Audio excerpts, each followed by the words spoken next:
Class में एक बहुत इंपॉर्टेंट चैप्टर हमें स्टार्ट करना है, 3 डायमेंशनल ज्योमेट्री, जो एग्जामिनेशन के पॉइंट ऑफ व्यू से बहुत ही इंपॉर्टेंट चैप्टर है और एक जो स्टूडेंट को जनरली सबसे टफ चैप्टर लगता है उसमें से एक है ये चैप्टर 3 डायमेंशनल ज्योमेट्री। इसके टफ लगने का वजह क्या है? अभी तक हम लोग जो कुछ पढ़ रहे थे 2 डायमेंशन में पढ़ रहे थे, अब हमें चलना है 3 डायमेंशन में। हम जिस पे पढ़ाई कर रहे हैं वो क्या है? इसलिए प्लेन पे हम आपको पढ़ा रहे हैं, इस प्लेन पे, और इस प्लेन के थ्रू हमको आपको 3 डायमेंशन समझाना है। ये 2 डायमेंशनल है और इस पे 3 डायमेंशन समझाना है, तो मुझे कम लिखना पड़ेगा और ज्यादा इमेजिनेशन करवाना पड़ेगा आपसे। इमेजिनेशन पावर जितनी अच्छी होगी आपकी उतना अच्छा इसमें कर पाएंगे। देखिए आजकल के बच्चे जो है इमेजिनेशन नहीं कर पाते हैं।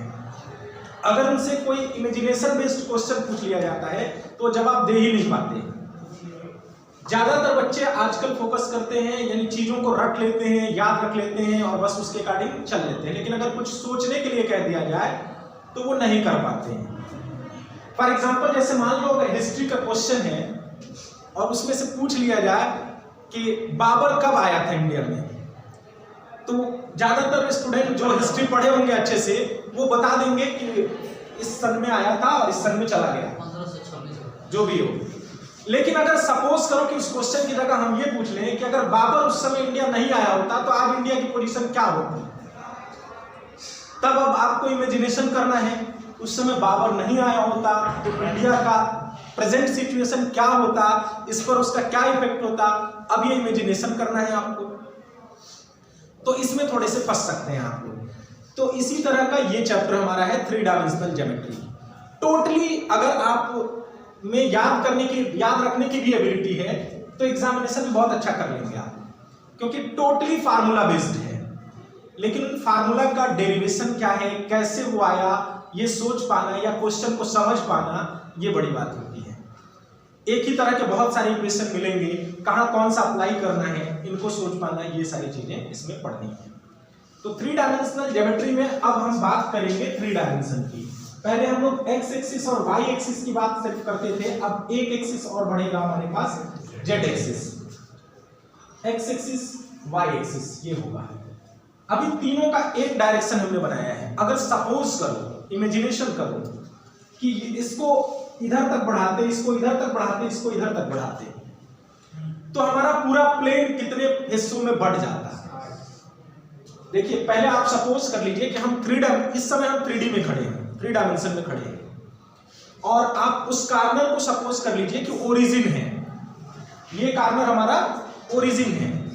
तो अब देखिए ओरिजिन से एक डायरेक्शन, तो एक ये हो गया हमारा प्लेन, दूसरा इस दीवार के दूसरे हिस्से में है, 2 हो गया, तीसरा इस दीवार के उस हिस्से में है, कितना हुआ, 3 हुआ, और चौथा पीछे वाली दीवार के उस हिस्से में है, 4। ये 4 हम फर्स्ट फ्लोर पे खड़े हैं या सेकंड फ्लोर पे खड़े हैं, तो सेकंड फ्लोर हुआ, और 4 ऐसे ही नीचे फर्स्ट फ्लोर पे होंगे। तो कुल मिला के कितने हुए ऑक्टेंट? 8 ऑक्टेंट हो गए, यानी 8 इक्वल पार्ट्स में स्पेस को डिवाइड कर दे रहा है ये।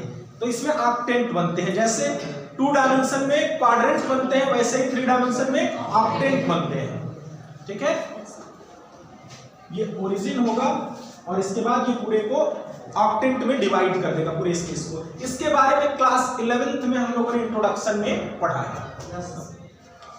अब तक हम लोग किसी प्लेन में कोई लाइन ड्रॉ करते थे और उसका इक्वेशन वगैरह फाइंड करते थे। अब हम स्पेस में भी लाइन ड्रॉ करेंगे। जैसे हमने यहाँ पे हवा में एक लाइन ड्रॉ कर दिया, अब उसकी सिचुएशन निकालनी है हमें। जैसे हवा में अगर हम यहाँ पे ड्रॉ कर देते हैं तो यहाँ पे ये जो लाइन होगी इसके कोऑर्डिनेट 3 होंगे, तब एक्स एक्सिस से भी कुछ डिस्टेंस है, वाई एक्सिस से भी कुछ डिस्टेंस है, और जेड एक्सिस से भी कुछ डिस्टेंस पे होगा। तो इसको हम कहेंगे 3 डायमेंशनल प्लेन है ये 3 डायमेंशन में है। इसी के बारे में हमें पढ़ना है। तो इंट्रोडक्शन में आपको क्या पढ़ना है ये जान लीजिए। पहले तो हमें पढ़ना है direction cosine and direction ratio of A line. क्या पढ़ना है? Direction cosine and direction ratio of A line. अब आप सोच रहे होंगे कि ये तो हमने 10th चैप्टर में भी पढ़ा था वेक्टर अलजेब्रा में, तो दोनों में थोड़ा सा डिफरेंस है। वहां पे हमने क्या पढ़ा था? Direction cosine and direction ratio of directed line, किसके लिए पढ़ा था? डायरेक्टेड लाइन के लिए, यानी वेक्टर के लिए। डायरेक्टेड लाइन मींस जिसका डायरेक्शन सिर्फ एक ही हो, उसको डायरेक्टेड लाइन बोलते हैं। डेफिनेट डायरेक्शन हो तो डायरेक्टेड लाइन, उसी को वेक्टर बोलते हैं हम। और यहां हमें लाइन का पढ़ना है, तो लाइन के तो दो डायरेक्शन होते हैं ना, जैसे एक लाइन ड्रा करना है, एक ये रे ड्रा कर रहे हैं हम, तो ये डायरेक्टेड लाइन हुआ, और दूसरी एक लाइन ड्रा कर रहे हैं, तो लाइन इधर भी है उधर भी है, दोनों साइड है। तो बस यही डिफरेंस है कि हम इसमें लाइन का निकालेंगे, उसमें डायरेक्टेड लाइन का निकालते थे। अब डिफरेंस क्या आएगा डायरेक्शन कोसाइन और डायरेक्शन रेशियो में, वो अभी देखेंगे हम, ठीक है। दूसरी बात क्या पढ़नी है हमें? Equation of line in 3 dimensional plane. 3 dimension में इक्वेशन ऑफ लाइन पढ़ेंगे, उसके बाद पढ़ना equation of plane in 3 dimension, उसके बाद पढ़ेंगे angle between 2 lines in a plane, 3 dimensional plane, angle between 2 planes, equation of plane passing through intersection of 2 lines and 2 planes. इस तरह के बहुत सारी चीजें पढ़ेंगे। Distance, shortest distance between 2 lines, shortest distance between 2 planes, shortest distance between a line and a plane, ये सारी चीजें हम लोग एक्सप्लेन करके पढ़ेंगे।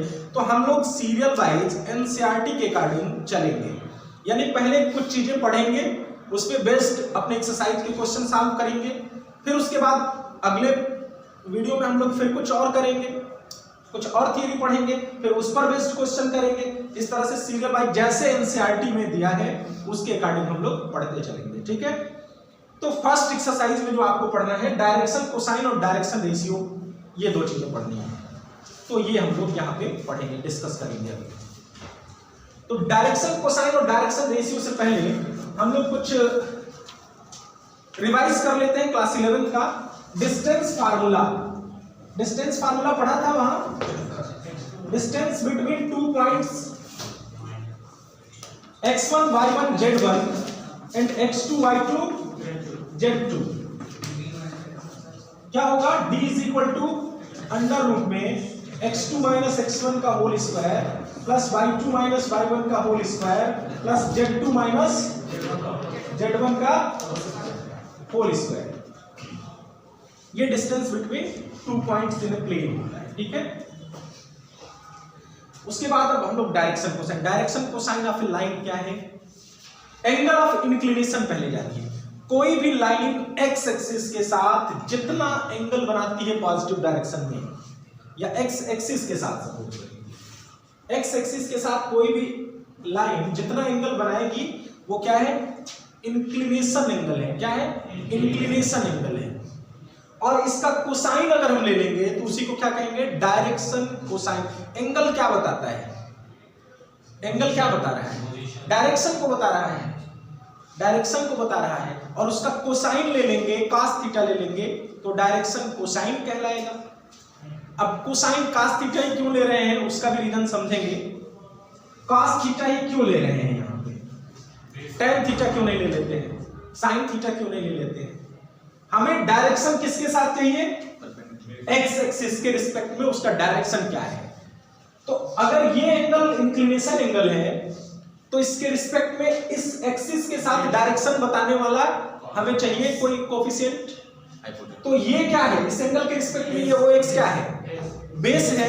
और जिस लाइन की डायरेक्शन चाहिए वो कौन सी लाइन है? ये है ओ एम सपोज कर लो या ओपी सपोज कर लो। तो इन दोनों में रिलेशन बताने वाले ट्रिग्नोमेट्रिक रेशियो का नाम क्या है? कॉस। इसलिए डायरेक्शन कोसाइन ही निकालते हैं यहाँ पे, ठीक है। फिर वाई एक्सिस से देख रहा है कितना एंगल बना रहा है वाई एक्सिस के साथ। अगर इस वाई एक्सिस के साथ बीटा बन रहा है तो फिर देखो बीटा के रिस्पेक्ट में ये क्या हो गया? बेस। और ये हाइपोटेनस इसी लाइन का डायरेक्शन चाहिए तो कोसाइन वहां भी चलता है। इसी तरह से जेड एक्सिस के साथ भी अगर गामा एंगल है तो हम ये देखेंगे कि ये बेस का काम करेगा, या हाइपोटेनस होगा। अब ये 3 डायमेंशन में है, यहाँ पे कंफ्यूजन होगा जेड एक्सिस वाला। जेड एक्सिस ऐसा है, ठीक है, और इसके साथ लाइन ऐसे कोई एंगल बना रही है, ठीक है। तो हाइपोटेनस तो ये लाइन ही होगी जो ऐसे आ रही है यहाँ से। जैसे अगर हम अपने हाथ को दिखाएं ऐसे, तो ये क्या है? लाइन वाला है, और ये जेड एक्सिस है। तो इनके बीच में जो एंगल है वो क्या है? डायरेक्शन कोसाइन, उसी का निकालते हैं। तो direction cosine of A line same वही होता है जो हमने वेक्टर में पढ़ा था, बट इसमें क्या है? दो तरह से हम निकाल सकते हैं, इस डायरेक्शन से भी और इस डायरेक्शन से भी। तो दूसरे डायरेक्शन से जो निकालेंगे, ये स्ट्रेट लाइन है, इस डायरेक्शन में भी जा रही होगी। अगर इधर से एंगल अल्फा है तो इधर से एंगल देखेंगे तो कितना होगा, पाई माइनस अल्फा, पाई माइनस अल्फा। इधर से देखना है ना, ये एक्स एक्सिस को पीछे बढ़ाएंगे तो ये एंगल कितना हो जाएगा, पाई माइनस अल्फा। और cos pi minus alpha minus होता है, तो इसलिए इसमें क्या हो सकते हैं, direction cosine plus minus l n, ठीक है। ये प्लस माइनस दोनों साइन के साथ हो सकते हैं, सिचुएशन पर डिपेंड करेगा। डायरेक्शन रेशियो क्या है, इसको जानना पहले जरूरी है। डायरेक्शन रेशियो क्या है, 3 numbers which are proportional to direction cosine are called direction ratio। किसी भी लाइन को रिप्रेजेंट करने वाले 3 numbers जो डायरेक्शन कोसाइन के प्रोपोर्शनल हो, प्रोपोर्शनल होने का मतलब समझते हैं इक्वल रेशियो में। तो L/A M/B is equal to N/C, अगर ये सब मिलके किसी लैम्डा के इक्वल हो, आपस में रेशियो इक्वल हो, तो इन ABC को क्या कहेंगे, डायरेक्शन रेशियो, डायरेक्शन रेशियो, ठीक है। अब देखिए ये बड़ा इंपॉर्टेंट है, A vector is equal to, मान लो लिखा है A1i cap plus A2j cap plus A3k cap. तो ये A1 A2 A3 direction cosine कब होंगे और डायरेक्शन रेशियो कब होंगे, तो बताएगा। इसको डायरेक्शन रेशियो की तरह ट्रीट कब करेंगे और डायरेक्शन कोसाइन की तरह ट्रीट कब करेंगे, जब ये वेक्टर यूनिट वेक्टर होगा, यानी इसका मैग्नीट्यूड 1 हो रहा हो, तो इसको हम कहेंगे कि A1 A2 A3 क्या है, डायरेक्शन कोसाइन है। अगर ये यूनिट वेक्टर नहीं है तो A1 A2 A3 क्या है, डायरेक्शन रेशियोज है, ठीक है, डायरेक्शन रेशियोज है अगर यूनिट वेक्टर नहीं है तो अगर कोई भी ऐसा वेक्टर जिसमें ये यूनिट वेक्टर ना हो तो उसको डायरेक्शन रेशियो होंगे उसके, उसको हम डायरेक्शन कोसाइन के फॉर्म में कर सकते हैं। कैसे कर सकते हैं, A1/√A1² plus A2² plus A3²। इसी तरह से ये होगा A2/A1² plus A2² plus A3²। ABC भी ले सकते हैं A1 A2 A3 की जगह पे, और इसी तरह ये A3/√A1² plus A2² plus A3²। तो ये डायरेक्शन रेशियो होगा, समझ में आई बात।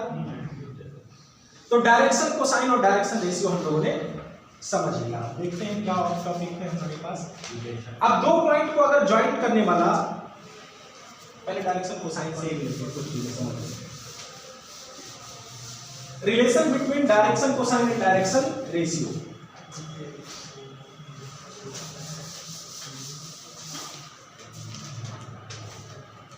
विशाल चालू लिख ले। अब डायरेक्शन कोसाइन और डायरेक्शन रेशियो में क्या रिलेशन है, पहला रिलेशन तो ये है कि प्रोपोर्शनल होते हैं, L/A is equal to M/B is equal to N/C। दूसरा रिलेशन ये है कि हम L कैसे निकाल सकते हैं, A/√A² plus B² plus C² से।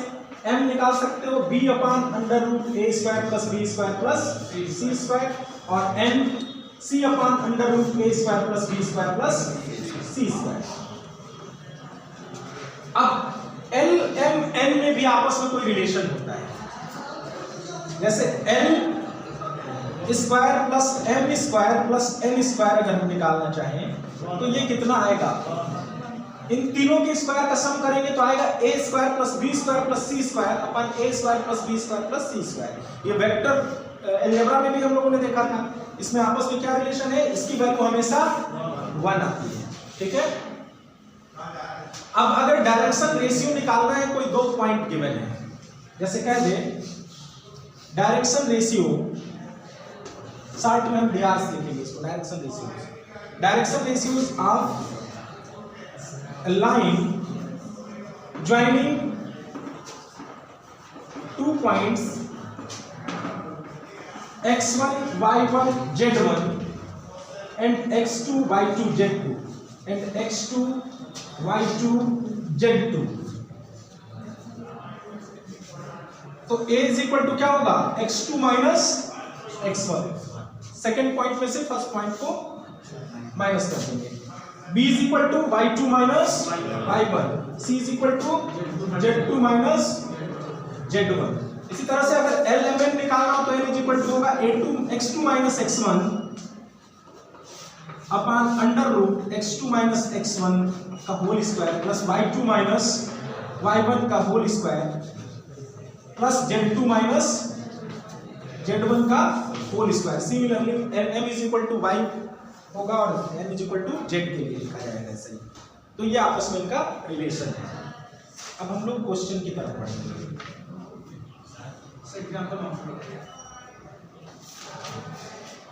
हाँ क्या करें, अब हम एनसीईआरटी के एक्सरसाइज 11.1 तो कर सकते हैं जितना अब तक हम लोगों ने जान लिया 3D के बारे में। तो फर्स्ट क्वेश्चन देखते हैं, if a line makes angle 90 degree 135 degree and 45 degree with x y and z axis respectively find the direction cosine. तो अल्फा जो x के साथ एंगल बनता है उसे क्या कहते हैं, अल्फा। अल्फा कितना है 90 डिग्री, बीटा कितना है 135 degree and gamma 45 degree. Then n is equal to n is equal to निकालना है, बहुत इजी है। cos alpha means cos 90 zero होता है, cos 135 means cos 180 minus 45 is equal to minus cos 45 minus 1 by root 2 हो जाएगा and cos gamma means cos 45 is equal to 1 by root 2। Hence direction cosines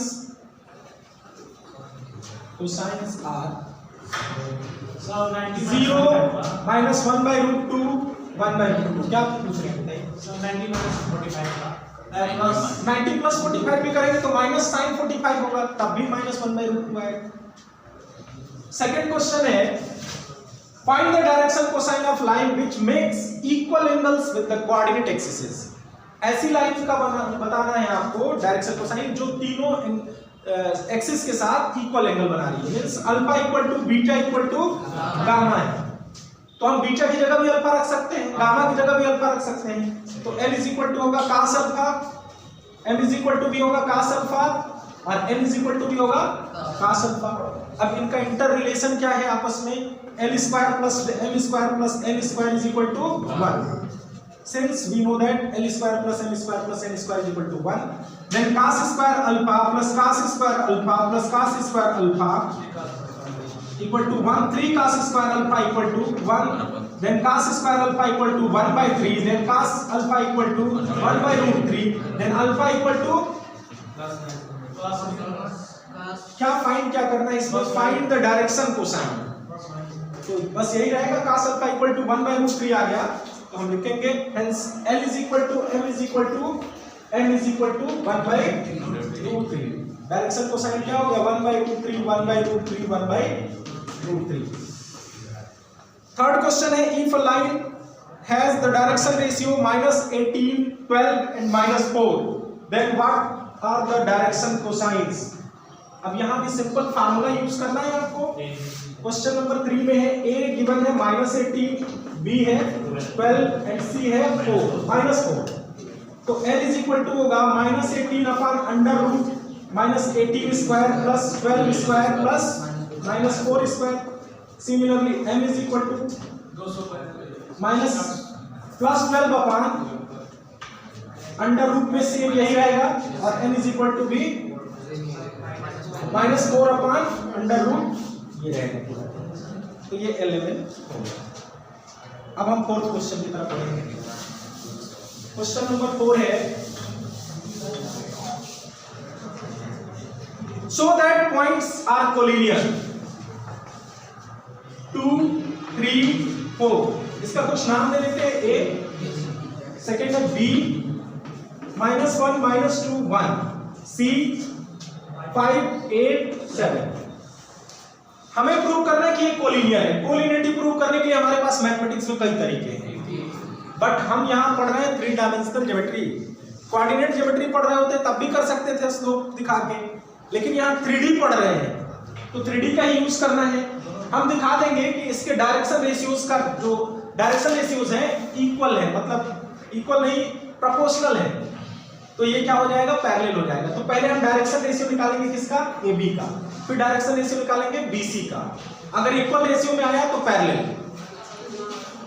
direction ratios of A B क्या आएगा, -1 -2,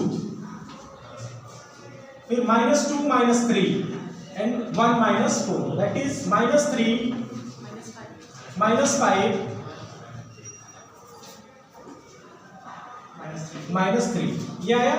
अब direction ratio निकाल लेते हैं, direction ratios of BC, ये होगा 5 + 1 8 + 2 and 7 - 1 6 10 6।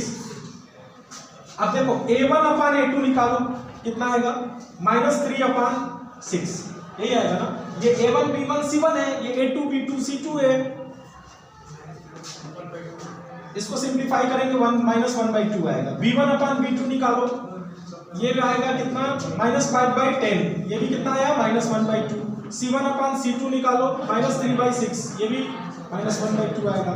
Since A1/A2 is equal to B1/B2 is equal to C1/C2, this shows that AB is parallel to BC and B is common, AB और BC दोनों क्या है, parallel है, और B कॉमन है उनमें, इसका मतलब एक ही लाइन पे होंगे, तभी ना, दो पैरेलल लाइन में कॉमन पॉइंट तो हो ही नहीं सकता, होगा तो एक ही लाइन होगी वो। This shows that A, B, C are collinear।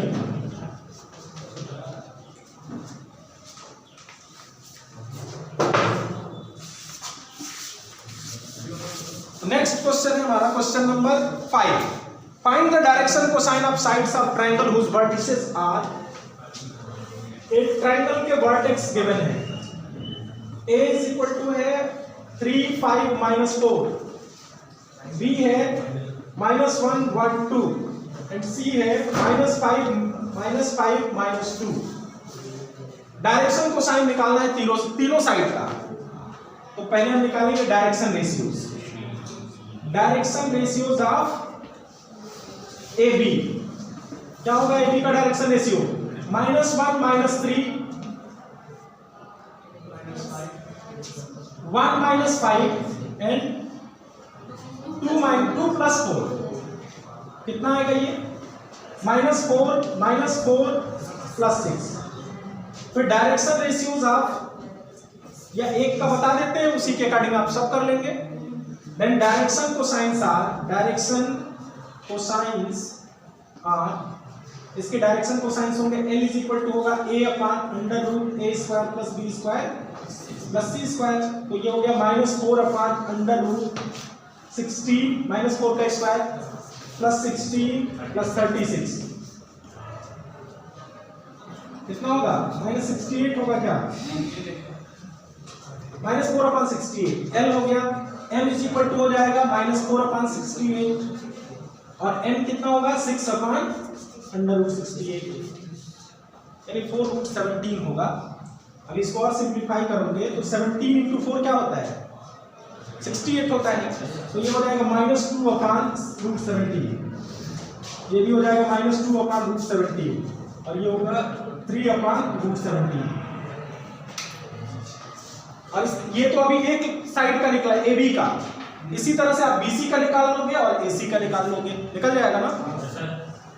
और इस तरह से आपका फर्स्ट एक्सरसाइज फिनिश हो गया। अब अगले एक्सरसाइज में हमें equation of line in space पढ़ना है, उसके डिफरेंट फॉर्म्स पढ़ने हैं, तो उसको नेक्स्ट